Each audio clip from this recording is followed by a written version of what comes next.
Robert Kiyosaki, the author of the book Rich Dad, Poor Dad, says that earning money is a science that is not taught in schools. Schools teach us how to become an employee and build a career. If you are coming from a middle-class family like I do, then there's a high probability that your parents taught you how to become poor. And this is not because your parents don't love you or don't want you to be successful. It's simply because they themselves are not educated on this topic. They consumed expired information, and when you were born, they passed it on to you. Kiyosaki says, poverty is like genetics. It passes on from one generation to another. Rich Dad, Poor Dad is one of those finance books that I wish I had read when I was 14 or 15 years old. I strongly recommend reading the book or watching this video because I will be doing a detailed summary of all 7 key lessons. Lesson number 1, the rich don't work for money. When he was 9 years old, Robert and his childhood friend Mike weren't invited to a classmate's beach house because they were poor kids. Robert came home and asked his dad how to become rich, and the only response he got was, "You have to learn how to make more money." Even as a kid, Robert understood that this advice wasn't going to help him to become rich. Robert's father, whom Robert calls his poor dad, was a teacher and made a good living, but always struggled financially. Seeing how determined Robert and his friend Mike were to learn about making more money, Robert's dad, the poor dad, advised them to go and talk to Mike's dad, whom Robert called his rich dad. Both Robert and Mike were quite surprised because Rich Dad wasn't rich yet. Plus, he never finished 8th grade, but ran multiple successful businesses. Nevertheless, they went to meet Mike's dad. On the day of the meeting, he asked them if they were ready to learn how to make money. They were excited and nodded their heads quickly. He then made them an offer. He said that he would teach them how to make money, but not in a classroom style. He would only teach them if they worked for him. According to him, he would be wasting his time if they just wanted to sit and listen as they did in school. They could learn faster if they worked for him. Robert wanted to ask a question, but he didn't give them a chance. He said if they couldn't make up their mind decisively, then they would never learn to make money. Opportunities come and go, and being able to know when to make quick decisions is an important skill. They knew they had to make a decision. Robert and Mike looked at each other and both agreed to take the offer. Mike's dad was pleased and said he would pay them 10 cents an hour, and they would work 3 hours every Saturday. Even though Robert had a softball game that day, he chose to work and learn instead of playing. He knew this was his opportunity, and he didn't want to waste it. So, Robert and Mike started working for Mrs. Martin, who was an employee of Mike's dad, and used to take care of a small supermarket. They were the kind of stores where people bought essentials like milk, bread, butter, and cigarettes. The only problem was that the stores didn't have air conditioning, so they had to keep the doors wide open to the road and parking lot, which meant that dust would swirl and settle inside every time a car drove by. Their job was to take canned goods off the shelves, brush them with a feather duster to get the dust off, and then restack them neatly. It was mind-numbingly boring work. They worked for 3 hours every Saturday and got paid 30 cents, which was not very exciting for them, since one comic book cost 10 cents back then. They did it because they wanted to learn how to make money. But after 3 weeks of doing this, Robert was ready to quit. He felt like a slave, working for just 10 cents an hour, and hadn't even seen Mike's dad since the first meeting. So, at lunchtime on the 4th week, he told Mike that he was quitting. The school was boring enough, and he didn't want to waste his Saturdays doing this job anymore. He was done. To his surprise, Mike started smiling and said that his dad had expected this to happen. He had told Mike to meet with him when Robert was ready to quit. It made Robert mad, but Mike said that his father's way of teaching was different from Robert's parents. He didn't like to lecture and used experience as a way of teaching. Robert agreed to meet with Mike's dad the following Saturday to hear him out. Even his real dad was angry with Mike's dad. Robert's poor dad had advised him to demand a raise of at least 25 cents an hour and to quit if he didn't get it. When Robert arrived at Mike's house, he was made to wait in line for 45 minutes before Mike's dad finally appeared. Frustrated and angry, Robert told Mike's dad that he had not kept his end of the bargain.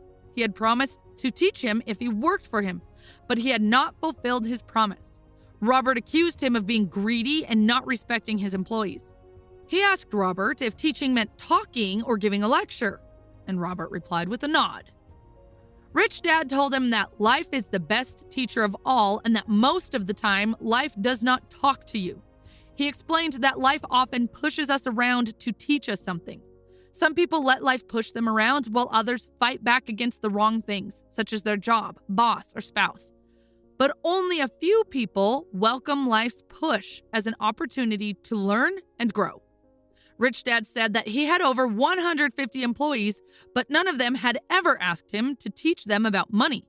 They only sought jobs and paychecks, never really grasping the purpose of their work. However, when Mike told him that both of them wanted to learn how to make money, Rich Dad decided to create a program that mirrored real-life experiences. He paid them a mere 10 cents an hour, which initially made them angry. But he explained that he wanted them to experience life's push so that they could understand what he was trying to teach. When Rich Dad asked Robert what he had learned from working for such a low wage, he complained about his greed and lack of respect for his workers. He even threatened to quit if his rich dad didn't pay him more or teach him more. Rich Dad explained that most people would do exactly what he was suggesting: quit and look for a higher paying job. However, this usually wouldn't solve their problems. He wanted Robert to understand that waiting for a raise, thinking that more money would solve his problems, was not the solution. The solution is to make money work for you. Robert was slowly starting to understand the lesson Rich Dad was trying to teach. Rich Dad asked if Robert still had a passion to learn. When Robert said yes, he told him he was going to stop paying him for the work at the store. Robert was confused. He came for a raise, but now he was going to work for free? Rich Dad said that if he wanted to make more money, then he needed to use his head and figure it out. Robert and Mike worked for free for 3 weeks. One day, Mike's dad showed up and took the boys outside for ice cream. Rich Dad asked if they learned anything yet. They said no. The Rich Dad told them they better hurry and start thinking about the lesson that was staring at them. To explain the lesson, he asked the boys to look at Mrs. Martin and the people in the park and think if the life they were living seemed exciting to them. They worked hard for little money their whole lives, clinging to the illusion of job security and looking forward to a 3-week vacation each year and maybe a pension after 45 years of service. Rich Dad said if this kind of life excited them, he would be willing to offer them a raise of 25 cents an hour. Their heartbeats raised, and they knew it would mean so much to them, but still, they said no. Seeing their resistance, Rich Dad raised his offer to $1 an hour, then $2. Each time he raised his offer, Robert's heart started exploding, and his brain was pushing him to take the offer. He knew $2 an hour would have made him the richest kid in the world. He couldn't imagine earning that kind of money. He wanted to say yes. He could picture a new bicycle, a new baseball glove, and the adoration of his friends when he flashed some cash. But somehow his mouth stayed shut. Rich Dad was looking at 2 boys staring back at him, eyes wide open and brains empty. He was testing them, and he knew there was a part of their emotions that wanted to take the deal. He understood that every person has a weak and needy part of their soul that can be bought. And he knew that every individual also had a part of their soul that was resilient and could never be bought. It was only a question of which one was stronger. So he made a final offer of $5 an hour. Suddenly, the boys' expressions changed, and their empty looks changed into calmness. It felt their temptation disappear in the second. They felt the part of their soul that was weak and needy was silenced and taken over by the part that had no price. The Rich Dad said it was good they didn't have a price. Most people did because their lives were controlled by fear and greed. Fear of being without money makes them work hard and earn a paycheck. But once they have that money, greed gets them thinking about all the things they could buy, which makes them need more money, which makes them spend more and work more. It's what the Rich Dad called the rat race. Mike asked if there was another way, and Rich Dad said there was, but not many people knew about it. Mike wanted to know what it was, and Rich Dad said they would learn it while working with him for no pay. Mike asked for a hint, and Rich Dad replied that the first step is to tell the truth. When asked what truth, he replied that it was about how they feel, and they must confess it to themselves, not others. Rich Dad expressed doubt that the people working for him were capable of confessing their truth. Instead, they feel the fear of not having money and respond emotionally rather than logically. They do not confront their fear, and their emotions control their brains. They work to earn money, hoping it will relieve their fear. But it never does. Money governs their emotions and souls, and they refuse to acknowledge this truth. Rich Dad urged them to avoid this trap, stating that being rich does not solve the problem. When asked why, he introduced the other key emotion: desire. It's common for people to desire things that are better, prettier, or more exciting. They often work for money because they think it will make them happy, but the happiness from money is short-lived. Many rich people are actually driven by fear, thinking that money will make them feel secure. However, they end up fearing losing it all, which makes them more anxious than when they were poor. Emotions often control our thinking, and fear can lead us to make decisions that don't solve the real problem. For example, when someone is afraid of not having enough money, they might think getting a job is the only solution. But in reality, a job is only a temporary fix for a long-term problem. It's important to learn how to think for ourselves and not let our emotions control us. Rich Dad said that he saw hope when both of the boys agreed to work for free.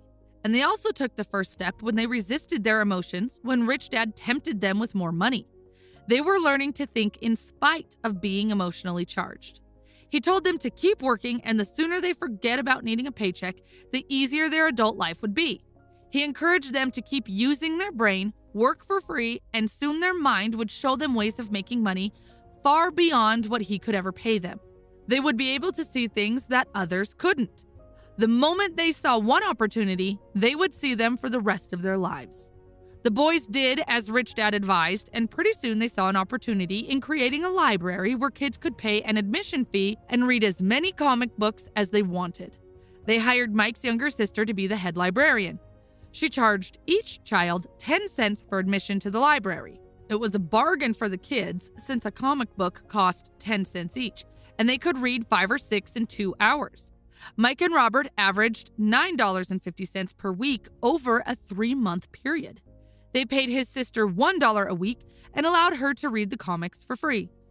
They had to close the library after 3 months because of a fight that took place there, but they had already learned how to make money work for them, even when they weren't physically present. They had learned the first lesson, which was, the rich don't work for money. They were ready to learn more, and Mike's dad was ready to teach them. Lesson 2. Why teach financial literacy? When people ask Robert where he started getting rich, he gives them the same answer his rich dad gave him. If you want to be rich, you need to be financially literate. For example, accounting is a subject that is boring, confusing, but absolutely crucial to financial success. To make it easy, Rich Dad used pictures and simple language to teach it to the two boys. One of the first things Rich Dad explained to Robert and Mike was the difference between an asset and a liability. He said that if you want to be rich, the only thing you need to do is buy assets. That's all you need to know to get rich. But despite it being so simple, it's something that many people don't understand. When Rich Dad first explained it to Robert and Mike, they thought he was joking because the concept was so simple. How could adults not understand this? Shouldn't everyone be rich? The problem is that most people have been educated differently by bankers, financial planners, and others. So they must unlearn what they think they know. And because of that, they buy liabilities, thinking that they are assets. Robert uses simple definitions for assets and liabilities. An asset is something that puts money in your pocket, and a liability is something that takes money out of your pocket. This is the cash flow pattern of an asset. The top part of the diagram is an income statement, often called a profit and loss statement. It measures income and expenses, money in and money out. The lower part of the diagram is a balance sheet. It's called that because it's supposed to balance assets against liabilities. Assets add to your income. They put money in your pocket. For example, if you have a house and you rent it out, then it's an asset because it puts money in your pocket every month. And this is the cash flow pattern of a liability. A liability takes money out of your pocket. If you want to be rich, what you need to do is to avoid liabilities and instead buy more assets. Through these simplified diagrams, you can easily tell how each person handles money. Robert says, often those in debt think the answer to their problem is to make more money. But not only will more money not always solve their problems, it may compound them. It's why many people who get a sudden windfall through the lottery or an inheritance quickly burn through it. An increase in cash only results in an increase in spending. What is missing for so many people is a financial education. It's why they might still end up successful in their professions, but still struggle with money. They may have learned how to make money, but not how to manage it. People can be very intelligent and still be illiterate when it comes to finances. They learned how to work hard for money, but not how to make their money work hard for them. Many people still believe that their home is an asset, but Robert teaches that a home is a liability because it takes money out of your pocket through taxes and other expenses. This doesn't mean you can't ever buy a house. You can, of course. But make sure to first buy assets that will generate the cash flow to pay for the house. Robert says if you want to get rich, all you need to do is to buy more income-producing assets, keep your liabilities and expenses low. And when will you know that you already have enough wealth? Robert uses the following definition for wealth. Wealth is a person's ability to survive so many number of days forward, or if I stopped working today, how long could I survive? Another way of stating it, wealth is the measure of the cash flow from the asset column compared with the expense column. When your assets generate enough income to cover your expenses, you are wealthy, even if you are not yet rich. Lesson 3, mind your own business. A friend of Robert heard Ray Kroc, the founder of McDonald's, speak at the University of Texas in 1974. Afterward, Ray agreed to join the students at their favorite hangout for a few beers. He asked the students what business he was in. At first, they laughed, and then they answered that he was in the business of selling hamburgers, of course. But Ray told them he was not in the hamburger business, but in the real estate business. He knew that the land and location of each franchise were the most significant factors in its success. Today, McDonald's is the largest single owner of real estate in the world, owning some of the most valuable intersections and street corners around the globe. There's a big difference between your profession and your business. Often, Robert asks people, "What's your business?"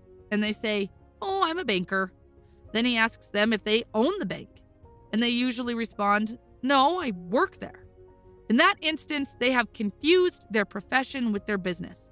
Their profession may be a banker, but they still need their own business. So many people work for everyone else: their employer, the government, taxes, and the bank, mortgage. What Ray Kroc and Rich Dad knew was secret number 3 of the rich. Mind your own business. Don't spend your whole life working for someone else. Too many people spend their lives minding someone else's business and making them rich.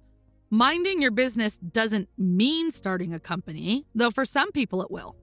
Instead, your business revolves around your asset column, not your income column. Keep your daytime job, but start buying real assets, not liabilities that lose value as soon as you walk out of the store. Keep expenses low, reduce liabilities, and diligently build a base of solid assets. Parents need to teach young people this before they leave home so that they understand what a true asset is and won't find themselves trapped in a lifestyle of debt. Robert says real assets fall into the following categories: businesses that do not require his presence. He owns them, but they are managed or run by other people. If he has to work there, it's not a business, it becomes his job. Number 2, stocks. Number 3, bonds. Number 4, income-generating real estate. 5, royalties from intellectual property, such as music and patents. 6, anything else that has value, produces income, or appreciates and has a ready market. Acquire assets that you love. Robert loves real estate and thus spends most of his time thinking about and shopping for it. If you don't like real estate, don't invest in it. Even while working for Xerox, Robert minded his own business. He kept his day job and slowly built his asset column. The more he understood accounting and cash management, the better he was at analyzing investments and eventually building his own company. He doesn't recommend people start a company unless they really have the desire to. Otherwise, he advises them to keep their day job and mind their business, building and keeping their asset column strong. As cash flow grows, you can indulge in luxuries, but only if the cash flow supports them. Build the asset column and let the income generated by those assets pay for the luxuries. When assets generate enough income to cover luxuries, that's when you can buy them. Lesson 4. The history of taxes and the power of corporations. Many people see Robin Hood as a hero, taking from the rich and giving to the poor. Rich Dad did not share that opinion. He called Robin Hood a crook. Though the popular sentiment is that the rich should pay more in taxes and give to the poor, in reality, it's the middle class that is heavily taxed, especially the educated upper income middle class. To understand how this happens, Robert gives a brief history of taxes. In England and America, originally there were no taxes, only occasional temporary levies to pay for such things as wars. In 1874, England made income tax a permanent levy on its citizens. And in 1913, America made an income tax permanent. These countries were able to get taxes accepted by the majority because they were first levied only against the rich. However, although income tax was designed to punish the rich, it wound up punishing those who had voted for it, the poor and middle class. Rich Dad explained that he and Poor Dad were opposite. Poor Dad, as a government employee, was rewarded if he spent money and hired people, making his organization larger. But for Rich Dad, the fewer people he hired and the less money he spent, the more he was respected by his investors. Poor Dad sincerely believed the government should help people. For Robert, it was a challenge to work for one of the biggest capitalists in town and go home to a prominent government leader. It wasn't easy to know which dad to believe. But over time, as Robert studied the history of taxes, he saw an interesting perspective. As the government's appetite for money grew, taxes soon needed to be levied on the middle class, and from there it kept trickling down. But the rich saw an opportunity because they don't play by the same set of rules. Corporations, which became popular in the days of sailing ships, offered a way around taxes. Understanding the legal corporate structure gave the rich a steep advantage and allowed them to outsmart the intellectuals. A corporation is simply a legal document that creates a legal entity. It's not really a thing, not a factory or a group of people, but it offers a lower income tax rate than individuals have. This is why most wealthy people on the planet don't pay taxes or pay very little percentage of their income as taxes. Attempts to punish the rich rarely work because the rich find ways to minimize their tax burden. Lesson number 5, the rich invest money. Our mind is the most important asset. If you train it right, millions can be made from a simple idea or an agreement. If you increase your financial intelligence, you will start seeing things that others don't. In other words, you'll start inventing money. For example, in the early 1990s, the economy in Arizona, USA was terrible. When most people were scared and warned about the economic crash, Robert and his wife, Kim, made a lot of money. Robert gives an example of buying a house worth $75,000 for $20,000.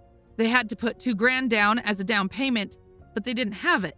So they asked a friend to lend them $2,000 for a $200 fee. The friend agreed, and while the purchase was being processed, Robert ran an ad advertising the same $75,000 house for only $60,000 and required no down payment from the buyers. As soon as the house was legally his, he sold it in minutes, and the $40,000 was created almost out of nothing. Total working time?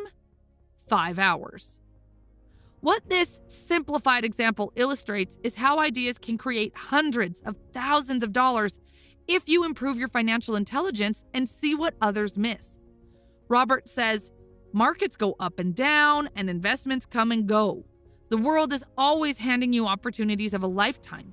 You simply need to be able to see them.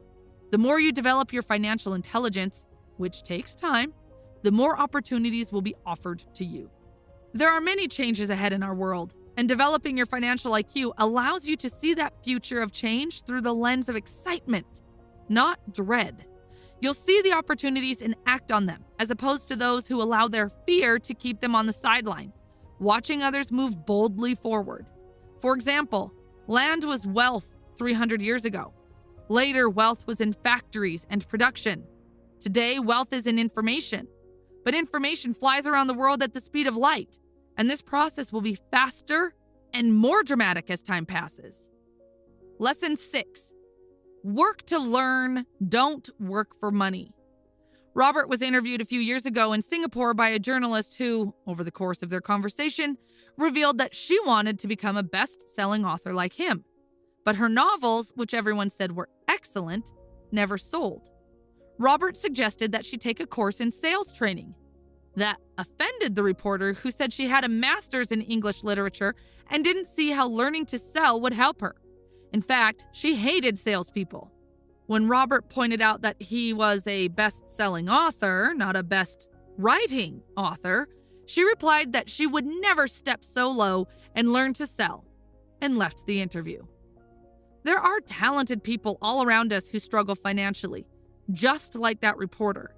In the words of one business consultant, they are one skill away from greatness. When it comes to money, the only skill most people know is to work hard. If that reporter took some courses in sales, then got a job at an advertising agency, she would learn a lot about sales, and then she could use that knowledge to sell more novels. When Robert came out with his first book, If You Want to Be Rich and Happy, Don't Go to School, a publisher suggested he change the title to The Economics of Education. But Robert knew that such a title wouldn't sell. Even though he is pro-education, he chose a title that was controversial because he knew it would get him on more TV and radio shows. And it worked. Rich Dad encouraged Robert to learn a little about a lot. That's why Robert and his friend Mike had worked so many jobs growing up, to gain a variety of experiences. Most people work hard to get a secure job, focusing on pay and benefits in the short term. What they should do is seek work that will teach them the skills they'll need.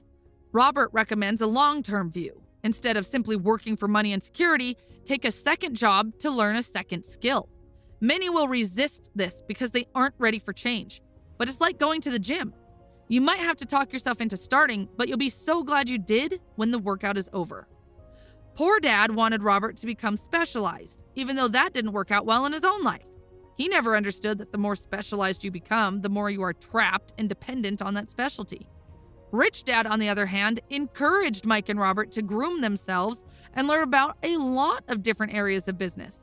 According to Robert, the main skills needed for success are 1. Management of cash flow, 2. Management of systems, and 3. Management of people.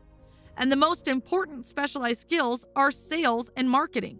These are skills Robert works on constantly, attending courses or buying educational resources to expand his knowledge. Lesson 7. Overcoming obstacles. The 4 main reasons financially literate people may still not develop abundant cash flow are 1. Fear, 2. Cynicism, 3. Laziness, and 4. Bad habits. Let's look at each of them. Overcoming fear. No one likes to lose money. The only people who have never lost money investing are those who haven't done it. Everyone has the fear of losing money. The difference is how you handle fear and losing. The primary difference between a rich person and a poor person is how they manage that fear. Robert says, I have never met a rich person who hasn't lost money, but they don't let the fear of that take them out of the game. Most people play not to lose when they need to be playing to win. And that's why so many people struggle financially. They might have a safe, sensible, and balanced portfolio, but it's not a winning portfolio. They're playing not to lose. For example, a balanced portfolio isn't a bad thing, but it's not going to help you win big. It's not how successful investors play the game. You must be a little unbalanced in the beginning and put your eggs in a few baskets and focus on them. Overcoming cynicism. Whether it's our own self-doubt or the doubts of other people in our lives, often we allow that doubt to keep us from acting. We play it safe and opportunities pass us by. Robert shares the example of a friend who was about to buy an investment property for a great price but backed out at the last minute when a neighbor, who wasn't an investor, told him it was a bad deal.